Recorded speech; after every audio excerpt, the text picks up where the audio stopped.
नमस्कार प्रशिक्षुओं, मैं एस के मौर्य आज आप लोगों के लिए समक्ष लेकर उपस्थित हुआ हूँ मल्टीपल चॉइस क्वेश्चन जो एजुकेशन से संबंधित है, पेडागोजी है, बहुत महत्वपूर्ण है। आशा है आपको CTET, TET, BEd entrance exam, अन्य उपयोगी परीक्षाओं में जो एजुकेशन से संबंधित है उपयोगी होगा। किसी भी विश्वविद्यालय से संबंध हो, बीटीसी का हो। पहला प्रश्न हमारा है, मापन को किस रूप में परिभाषित किया जा सकता है? मापन को किस रूप में परिभाषित किया जा सकता है बताइए। एक व्यवस्था के रूप में, एक प्रक्रिया के रूप में, निरीक्षण के रूप में, नियमों के रूप में। यानी इसको हम किस रूप में परिभाषित कर सकते हैं? एक प्रक्रिया के रूप, ठीक, यानी एक व्यवस्था के रूप में है नहीं मापन, निरीक्षण के रूप में भी नहीं है, निरीक्षण के रूप में भी नहीं है, नियमों के रूप में भी नहीं है, नियम भी नहीं है, और ये प्रक्रिया है, एक प्रोसेस है जिसके द्वारा हम मूल्यांकन करने में मापन का सहयोग लेते हैं। यानी मापन को किस रूप में परिभाषित किया जा सकता है? एक प्रक्रिया के रूप में। मापन एक प्रक्रिया है। नेक्स्ट, मापन का अर्थ है चल राशि, अचल राशि, यानी स्थिर है, अस्थिर है, चल एवं अचल राशि दोनों।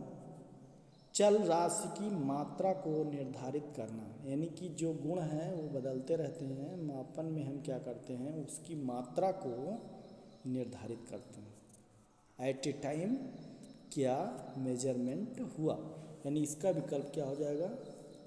सही हो जाएगा चल राशि की मात्रा को निर्धारित करना।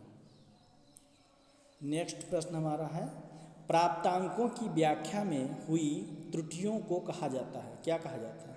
व्याख्या है, इसलिए व्याख्या पर ध्यान देंगे तो क्या हो जाएगा? व्याख्या पर जब ध्यान देंगे तो व्याख्या में हुई त्रुटियों को क्या कहेंगे? विवेचना, ठीक, विवेचनात्मक त्रुटियाँ, बिल्कुल सीधा आंसर है। व्यक्तिगत त्रुटियाँ नहीं होगा, स्थिर त्रुटियाँ नहीं होगा, कोई नहीं का कोई प्रश्न नहीं उठता है। अब व्याख्या करने में व्यक्ति के द्वारा ही विवेचना की जा रही है तो त्रुटि व्यक्तिगत त्रुटियाँ हो सकती हैं, लेकिन यदि विवेचनात्मक त्रुटियाँ ना हो, विवेचना ही तो कर रहा है व्यक्ति, इसलिए विवेचनात्मक त्रुटि कही जाएगी। अगला प्रश्न हमारा है, मूल्यांकन के क्षेत्र से हमारा तात्पर्य, यानी मूल्यांकन के क्षेत्र से हमारा तात्पर्य उन क्षेत्रों से है जिनमें व्यवहारगत परिवर्तन हो सकते हैं। कथन है किसका?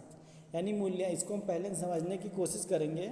ये कथन है मूल्यांकन के क्षेत्र, यानी कि कहाँ कहाँ मूल्यांकन किया जा सकता है, उसका क्या मतलब है, पर्याय है।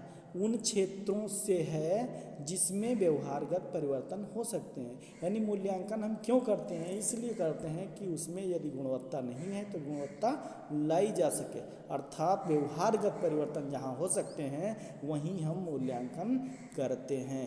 नहीं तो कोई कुछ हम खरीद के मान लीजिए लाते हैं और उसका मूल्यांकन करने की क्या ज़रूरत है, जो वैसा का वैसा है। यानी व्यवहारगत परिवर्तन ना हो तो वहाँ मूल्यांकन का क्षेत्र संभव नहीं है, वहाँ मापन का हो सकता है। तो यहाँ नन का नहीं है,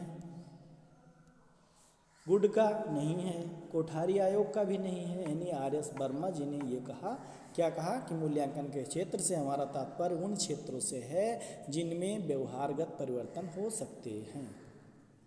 नेक्स्ट प्रश्न है हमारा, सतत मूल्यांकन का परिणाम छात्रों को डाट अग्रसर करता है। यानी क्या हम कंटिन्यू इवेलुएट करते रहते हैं बालकों को, तो उसका परिणाम क्या निकलता है और परिणाम हम किस तरफ आगे ले जाने की कोशिश करते हैं छात्रों को? तो कहा गया लक्ष्य की ओर, पहला विकल्प। दूसरा आत्म मूल्यांकन की ओर। तीसरा है ज्ञान की ओर, चौथा है अधिगम की ओर।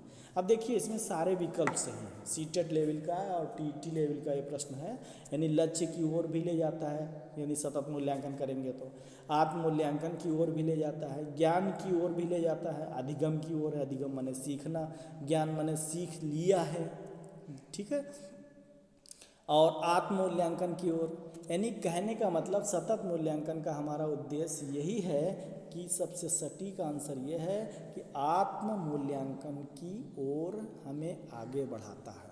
किसको? छात्रों को।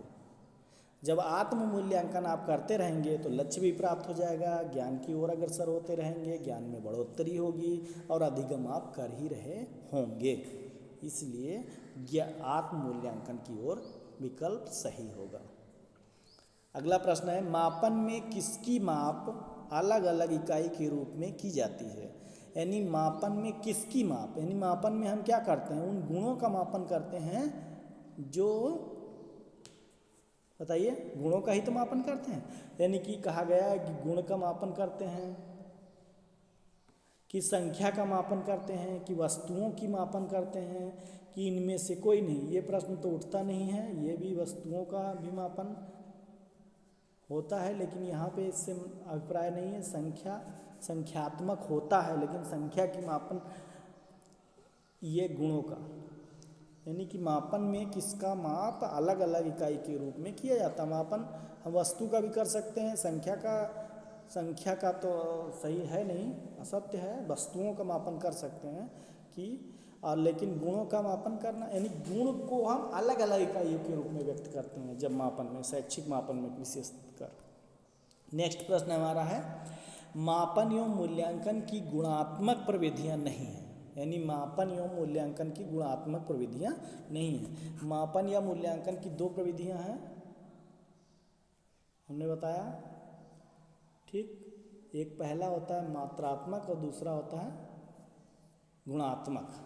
तो मात्रात्मक में क्या क्या आता है?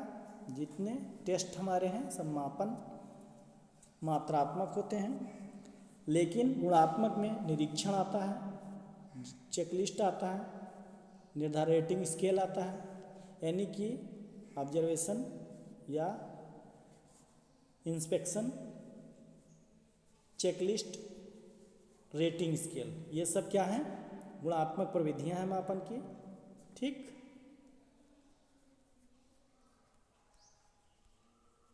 गुणात्मक प्रविधियां हैं। और ये क्या है? ये नहीं है, यहाँ पे नहीं ध्यान देना है, नहीं तो प्रश्न आपका गलत हो जाएगा। कौशल का प्रदर्शन नहीं, यानी कि ये गलत हो गया, ये गलत हो गया, ये गलत हो गया, आपका ये सही हो गया। कौशल का प्रदर्शन, यानी मापन एवं मूल्यांकन का गुणात्मक प्रविधियां नहीं है, ये कौशल नहीं है। अगला, किसी परीक्षण के प्रश्नों की गुणवत्ता का मूल्यांकन करने के लिए प्रयुक्त विधि को कहते हैं। यानी कि जब हम किसी परीक्षण को बनाते हैं, प्रश्नों की गुणवत्ता का मूल्यांकन करने की बात होती है, तो हम कौन सी विधि को प्रयुक्त करते हैं, और जो विधि सबसे ज़्यादा प्रयुक्त हो रही है उसी को हम क्या कहते हैं? कार्य विश्लेषण नहीं हो सकता, विषय वस्तु विश्लेषण भी नहीं हो सकता, रुझान विश्लेषण माने नहीं हो सकता। चुनाव में देख रहे हैं कि बहुत रुझान आ रहे हैं, आने लगेंगे अभी, रुझान उसी को कहते हैं, ठीक। यहाँ पे नग विश्लेषण, हमने कहा था आपको कि प्रश्न पत्र की प्रक्रिया में हम क्या करते हैं? दुगने से अधिक प्रश्नों का निर्माण करते हैं, ठीक, बनाते हैं। जब हम अधिक प्रश्नों को बनाते हैं, इसका मतलब क्या है? प्रश्नों की गुणवत्ता का मूल्यांकन करने के लिए हम उस विधि का प्रयोग करते हैं। नग माने अदद, संख्या, नंबर्स, ठीक है, नंबर एनालिसिस इसको कहते हैं। नेक्स्ट प्रश्न है, परीक्षा ... प्रकार की होती है। कितने प्रकार की होती है? 3 प्रकार की। कौन कौन सी? मौखिक या साक्षात्कार, दूसरी लिखित परीक्षा जो आप देते हो, तीसरी प्रयोगात्मक परीक्षा। यही तो 3 प्रकार हैं परीक्षा की। इसका मतलब है आपका उपरोक्त सभी। तो सरल प्रश्न है, वस्तुनिष्ठ परीक्षण का निर्माण किसने किया था? सर्वप्रथम किया गया किसके द्वारा? टर्मन के द्वारा नहीं, मार्गन के द्वारा नहीं, रास के द्वारा नहीं, आप